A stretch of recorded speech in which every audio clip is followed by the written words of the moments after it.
Assalamualaikum warahmatullahi wabarakatuh.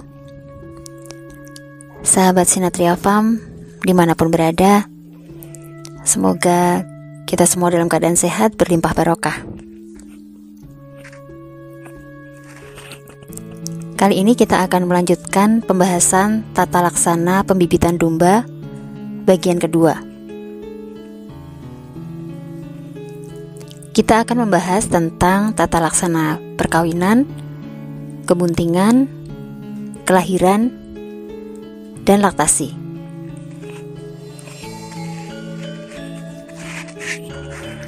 Pertama, perkawinan.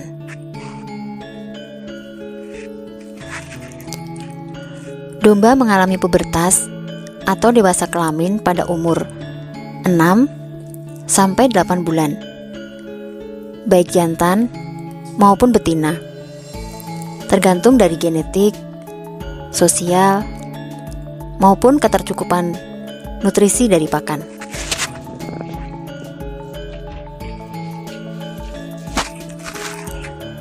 Akan tetapi, sebaiknya dikawinkan pada saat memasuki dewasa tubuh di umur 10-12 bulan.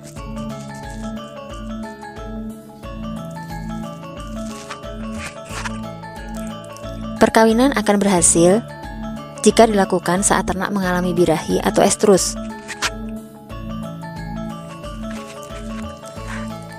Ternak yang sedang estrus, berkurang nafsu makannya, terlihat gelisah, ekor dikibas-kibaskan, vulva berlendir, berwarna kemerahan, bengkak, dan hangat. Saat betina estrus, dia akan diam saja jika dinaiki pejantan.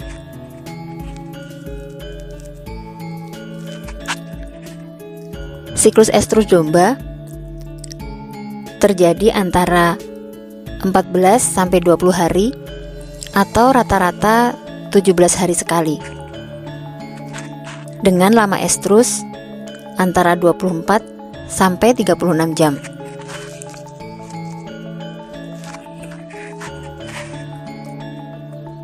Pada saat betina estrus, perkawinan bisa dilakukan dengan cara alami maupun inseminasi buatan.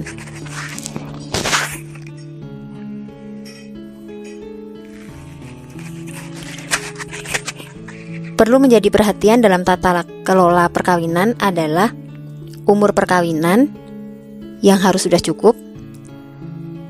Betina minimal 10 bulan, jantan minimal 1 tahun, dan juga silsilah ternak.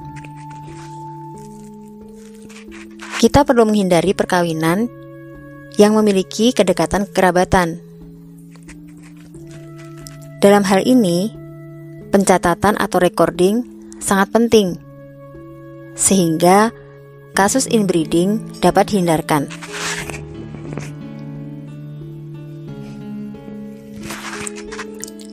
Kedua adalah kebuntingan.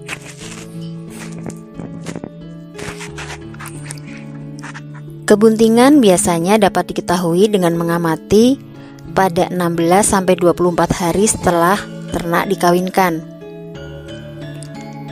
Jika pada saat itu tidak terjadi tanda estrus, perut bagian kanan dan ambing membesar, ternak lebih tenang, suka menyendiri, bulu terlihat lebih bercahaya, dan nafsu makan meningkat, maka kita bisa menyimpulkan bahwa ternak itu dalam keadaan bunting.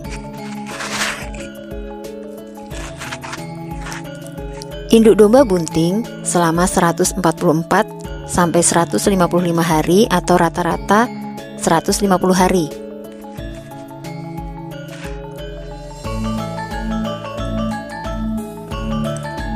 Perlu diperhatikan selama masa kebuntingan ini, induk harus tercukupi kebutuhan nutrisinya agar pertumbuhan janin optimal. Selain itu, produksi susu akan sesuai dengan target.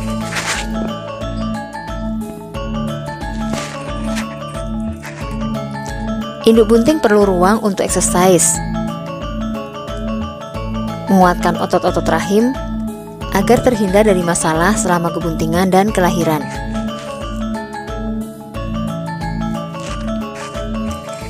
Selain itu, penempatan induk bunting tidak digabung bersama pejantan maupun induk menyusui di dalam satu kandang untuk meminimalkan terjadinya stres dan mencegah kelahiran prematur.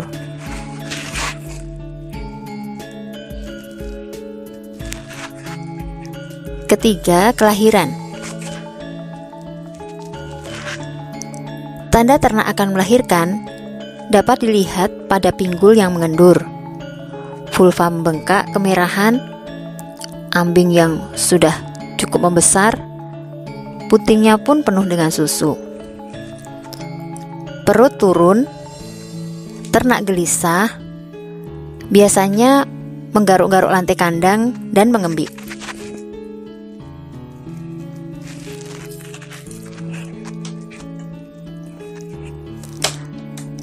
Terkadang terjadi kesulitan beranak atau dikenal dengan istilah distokia.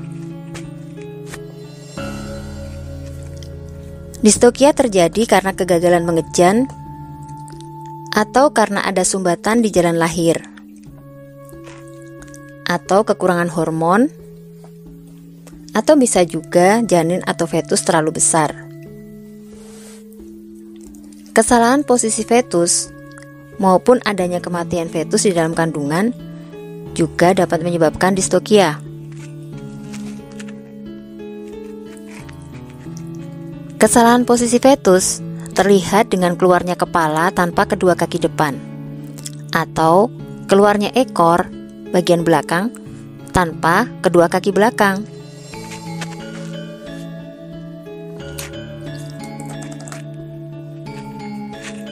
Kematian fetus dalam kandungan terlihat dari cairan yang keluar dari vulva disertai dengan darah.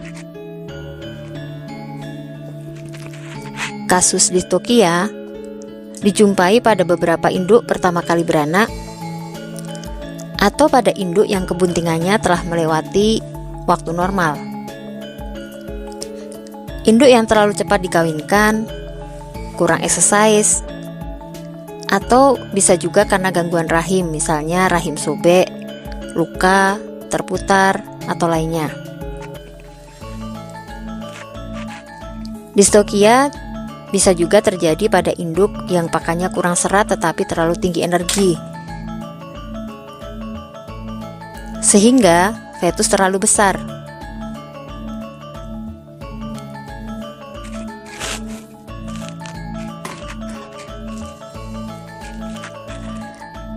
Saat ternak lahir normal, induk akan menjilati anaknya dan membersihkan seluruh permukaan tubuh cempe.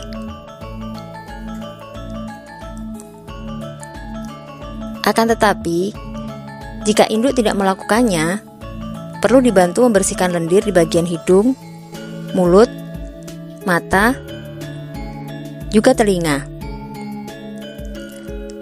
Kita juga perlu menghangatkan tubuh cempe dan segera memberikan ASI.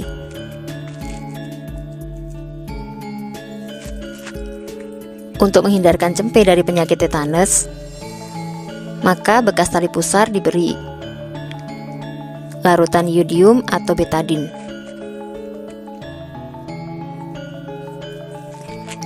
Keempat adalah menyusui. Induk domba menyusui anaknya selama 2,5 sampai 3 bulan, lalu menyapihnya. Perlu diperhatikan selama masa menyusui adalah pakan induk harus cukup serat kasarnya agar produksi air susu dari induk melimpah.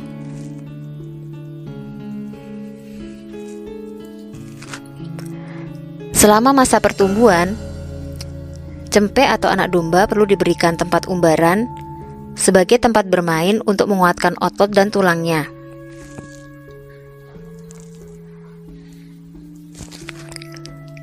Keberhasilan tata laksana pembibitan dapat dilihat dari yang pertama, service per conception atau S/C, atau jumlah perkawinan hingga terjadi kebuntingan. Dalam hal ini, makin kecil S per C, berarti dia makin produktif. Yang kedua, jumlah anak sekelahiran.